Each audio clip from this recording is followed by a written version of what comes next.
ধরুন আপনি আপনার পার্টনারকে কোনো বিশেষ একটা দায়িত্ব বা বিশেষ একটা কাজের কথা বলেছেন এবং সে কাজটা করতে ভুলে গেল। অথবা আপনার বিশেষ কোনো একটা দিন সে সেলিব্রেট করতে বা আপনার জন্য গিফট আনতে ভুলে গেল।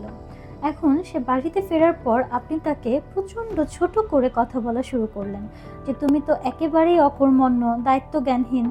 তুমি কখনোই আমার কোনো কিছু মনে রাখো না। আমাকে তুমি একটুও ভালোবাসো না। আমার প্রতি কোনো দায়িত্বই তুমি সঠিকভাবে পালন করো না। তোমার মতো একজন দায়িত্বজ্ঞানহীন মানুষের সাথে সংসার করা আমার পক্ষে আর সম্ভব নয়।" এইভাবে আমরা যখন অপমান করে ছোট, ছোট শব্দ ব্যবহার করে তার সাথে কথা বলি, এটা কিন্তু আমার পার্টনারের জন্য খুবই হিউমিলিটিং। আমরা কিন্তু আমাদের সঙ্গীর থেকে সবচেয়ে বেশি সম্মান পেতে চাই। তাহলেই আমরা তাকে সম্মান করতে পারি।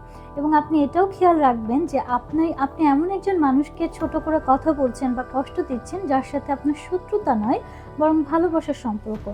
এবং তাকে কষ্ট দিয়ে তার প্রতি প্রতিশোধ পরায়ণ হয়ে কিন্তু আপনার কোনোই লাভ নেই। বরং আপনি যে চাহিদা বা যে এক্সপেকটেশনটা তার থেকে করছেন, সেটা পূরণ করাই আপনার জন্য বেশি ইম্পর্ট্যান্ট। তাই আপনি যদি কোনো বিষয় নিয়ে কষ্ট পেয়ে থাকেন বা আপনার মন মতো জিনিসটা নাও হয়, তারপরও আপনি একটু ধৈর্য ধরে আপনার পার্টনারকে আপনার এই অনুভূতিগুলোর কথা বুঝিয়ে বলেন। তাকে ছোট করে বা অপমান করে কষ্ট দিয়ে কিন্তু আপনার এখানে কোনো অ্যাচিভমেন্ট হবে না, বরং আপনাদের মধ্যকার সম্পর্ক কিন্তু খারাপই হবে।